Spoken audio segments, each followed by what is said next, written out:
In this video, I will discuss JavaScript.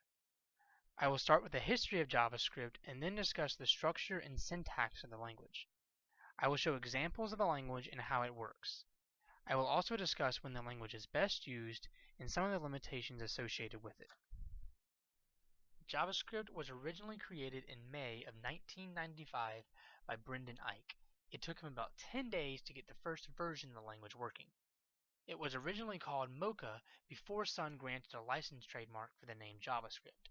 In the beginning, there was a conflict between Eich and his group of supporters and Microsoft along with their supporters. They each had different ideas for the language. In an attempt to show how useful JavaScript could be, a variety of open source libraries were developed for JavaScript, including Prototype, jQuery, and Dojo. Eventually, in 2009, the two sides came to an agreement. Now, ECMA Script 5 contains the specifications for the language that were agreed upon at the time. They agreed that the language would be developed under the Harmony agenda. This agenda requires new features to be introduced iteratively and with concrete demonstrations. It also requires that the language be kept pleasant for casual developers. Even today, the language continues to be developed under the same agenda and new libraries emerge. JavaScript is a scripting language with syntax similar to Java and C. This was done intentionally so that the language would be familiar to programmers rather than requiring them to learn an entirely new language. It is easy for an experienced programmer to look at JavaScript code and immediately understand everything that is going on simply because it is so familiar. Like Java and C, it is a free format language, which means that whitespace, tabs, and new lines are not as important. Rather, semicolons and braces are used to tell when statements and blocks. The language uses weak typing for objects, meaning that the programmer does not have to be concerned with the type of the object. Typing is handled in the underlying implementation of the language. This will be explored more in the next slides. Let's take a look at how JavaScript handles classes. There are three different ways that you can define a class. The first of these is called a declared class. As you can see, the class is declared and a definition is given.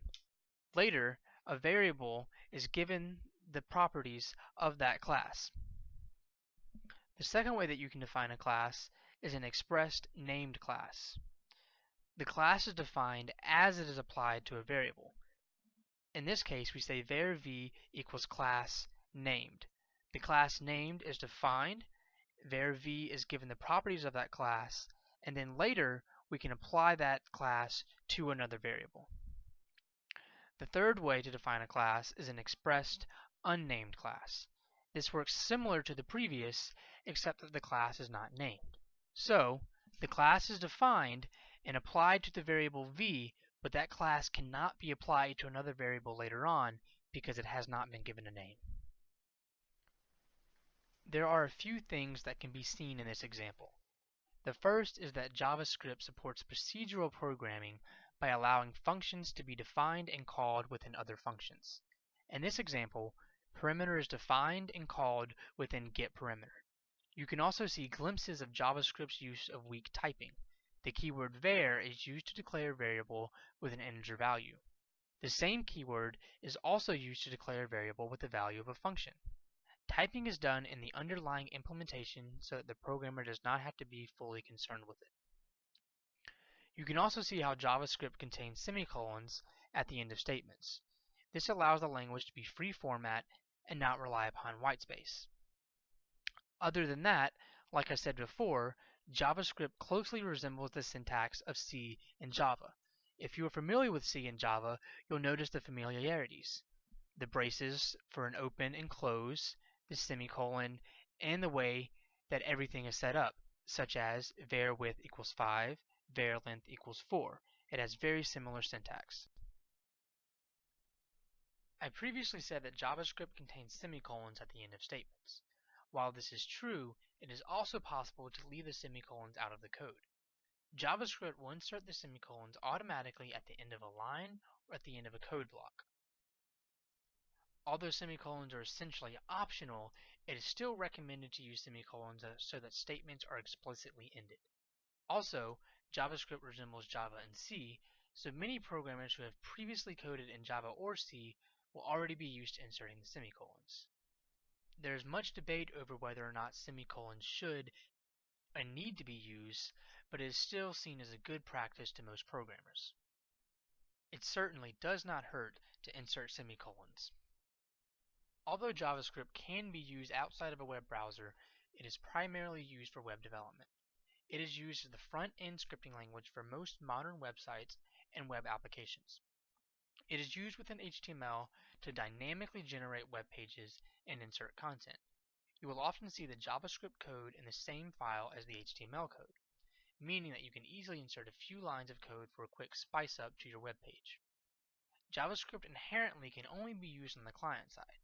It does not generally have functions that allow access to the local file system or the ability to execute programs on the local machine.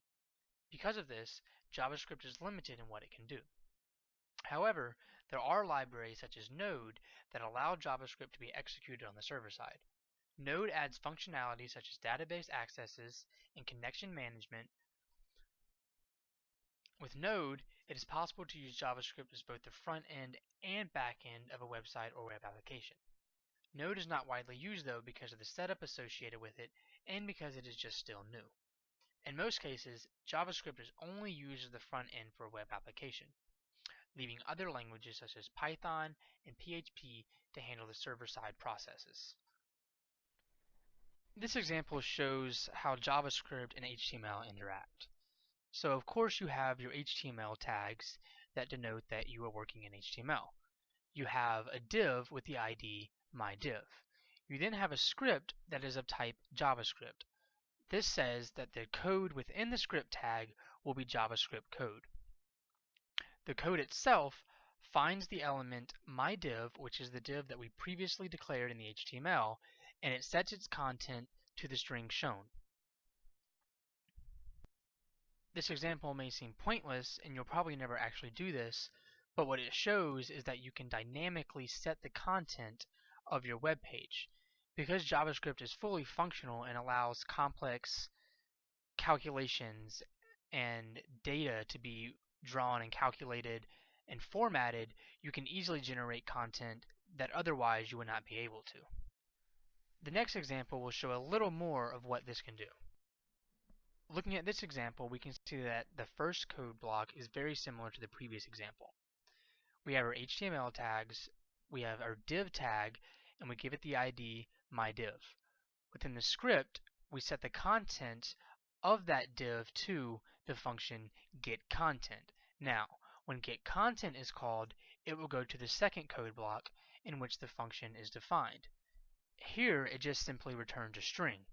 But what this shows is that you can abstract the JavaScript away from your HTML code. This second code block is typically stored in an external JavaScript file and imported into the HTML. This allows your HTML to only focus on styling. This also allows external JavaScript libraries to provide extra functionality and styling without having to take up a whole lot of space in your HTML. And it also allows the programmer to only focus on the HTML and not have to worry about the underlying implementation of the functions that they're using.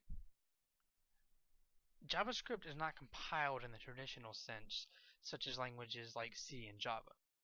Rather, it is interpreted by a JavaScript engine that is usually contained within a browser. Each browser typically has a different engine that it uses. So for example, Chrome uses V8 while Mozilla uses SpiderMonkey, and Internet Explorer uses Chakra. Because each browser has a different engine that it uses, it only makes sense that there would be slight variations in the way that JavaScript is interpreted. Sometimes, one engine will use a different property or keyword than another. The below example shows one such difference between Internet Explorer and Firefox. We can see that Internet Explorer uses the property StyleFloat, while Firefox uses the property CSSFloat. Although these are not incredibly different, they are different, which requires consideration when coding in JavaScript.